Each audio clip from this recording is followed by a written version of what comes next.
Railway history. Unfortunately, much of our railway history is gone and forgotten, but parts of it exist around us in museums and displays. Sometimes it is in plain sight if you know where to look, or off the beaten track. In this series, I will discuss various railway historical events in an effort to help keep our railway history alive. In my introduction video to a look back, there are some interesting photos, so let's take a look at one of them, the old railway tunnel. Now, where else can you find an abandoned railway tunnel underneath an abandoned canal? I'll tell you where, near St. Catharines, Ontario. I took the photo that you see here in the late 70s when a friend of mine that you see in the photo and I used to watch trains in this area.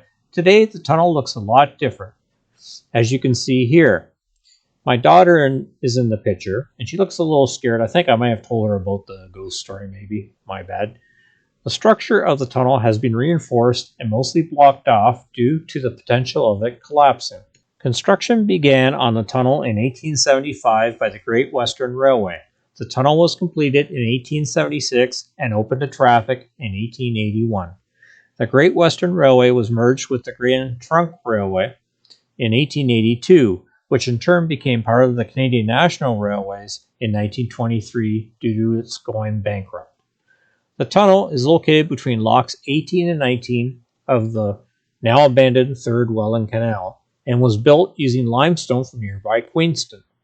The tunnel is 713 feet long. Labor was very manual back then, and it took literally hundreds of men armed with picks and shovels and several horses in the excavation of the tunnel. The tunnel was used periodically until 1915, when the last engineer, Harry Eastwood, ran his train through the tunnel. The Grand Trunk rerouted the line over the 3rd Canal on a swing bridge in 1915 and closed the tunnel.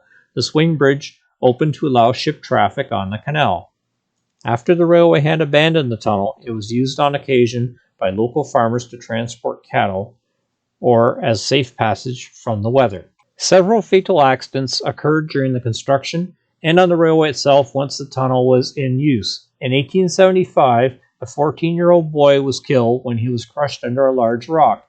On January 3, 1903, engine number 4 and engine number 975 met in a head-on collision inside the tunnel. The firemen of both trains, Charles Horning of engine number 4 and Abraham DeSault from engine number 975, died as a result of their injuries. In total, 107 men were killed during the construction of the tunnel and the canal and its surrounding area. The number of deaths associated with the canal and the tunnel have contributed to the story that the tunnel is haunted. After hearing various stories of ghost sightings around the tunnel, a paranormal investigator by the name of Russ made his way to the tunnel. And he returned several times, and at one point he did actually take a photo where apparently he captured a ghost. A mist floating at the entrance to the tunnel, shaped like a person and in a slight shade of blue, thus giving the nickname the Blue Ghost Tunnel. Whether this is true or not, with regards to it being haunted, who knows? I'll leave that up to you. Now let's have a look at where it is on the map. Now, as mentioned, it's between locks 18 and 19 are where they were. And where the cursor is now, you can see there's kind of an open area. That's where the tunnel entrance is, right beside the old haulage road. But you may have to walk in there now. So the tunnel entrance is there. And then the tunnel goes underneath, under the canal, and then it kind of curves a bit to the northeast, and you can see the other entrance there, which is in kind of a flooded area now because the tunnel is leaking. And then you can kind of make out the right-of-way where it joined back up with where the current line is today. Now moving back a bit, you can see this part here where the current line goes over the top of the canal, and that's where the swing bridge is. Today, the Canadian National Railway still crosses the remains of the 3rd Welland Canal on that same swing bridge, constructed by the Grand Trunk. Since the canal is long abandoned, the bridge no longer functions as a swing bridge. As these say in the TV commercials, if you think that's all, wait, there's more. There is in fact a second tunnel. Actually, sort of two more tunnels. St. David's Road used to connect all the way between St. David's and Thorold. It no longer does so, but at the time, it went underneath the 3rd Welland Canal through a tunnel, and also there's a tunnel underneath the current CNR tracks. When that was built, I am not sure because of the tunnel realignment, but it may have been built after the main line was realigned for the swing bridge. So here's 3 photos. The first photo is the tunnel underneath the CNR tracks. The second photo, very grown in, and the person who took these had a great difficulty in locating it. That is the west entrance to the tunnel underneath the third Welland Canal. And on the other side is the east entrance, which is actually on the property of a golf course. The tunnel, as you can see, is sealed up and you can no longer access it. And no, for those of you who are hoping, there's no ghost story along with this tunnel. On this map, you can see how the person that did it's drawn out where the road used to go.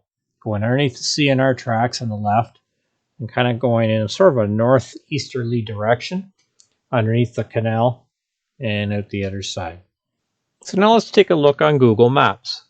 So here you can see the 4th Welland Canal and the current canal. And it's a flight lock, so you can see lock 5 in the picture with the ship in there. St. David's Road is coming up from the bottom left and going diagonally off to the right in a northeasterly direction. And as you can see, it ends virtually at the canal. And if you kind of follow that line, the road would have gone underneath the CN tracks, underneath the canal, and then look, there's a road here. This is what is now called Warner Road, and for some inexplicable reason, it's no longer called St. David's Road, but anyway, so it goes along, and then it ends at the Queen Elizabeth Highway. Like when the highway went through, they spliced it, and then it starts and stops again, ends at the Highway 405, once again, when they put the highway through, and it goes to St. David's. Weirdly enough, it's called Warner Road in St. David's, and St. David's Road in Thorold. Go figure. So moving back, let's try and find the tunnel. Very difficult to do. So we'll zoom in here, follow the path, and it's roughly right about, you can just kind of see the space there where it goes underneath. Like I said, that tunnel is still there.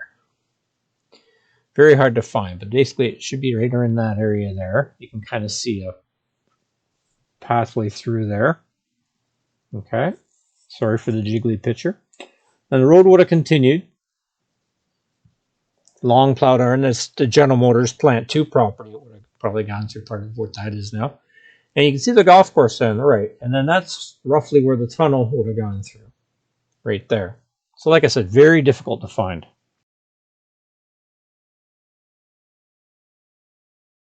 So I hope that you found this video informative and not too disappointing for those ghost lovers out there. I'd also like to say that other than these 4 pictures you see here, the 2 tunnel shots and the pictures of the CN freight, both the van or caboose end and the engine, are the only 4 shots that I took. The rest I will credit at the end to my sources of where I got the photos and the information.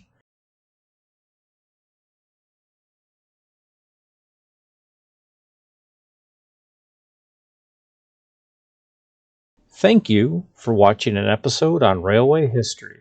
If you have any aspects of railway history that you're curious about, feel free to reach out to me with your suggestions or questions. Also, if you like this video and are interested in seeing more historical content, please subscribe to my channel.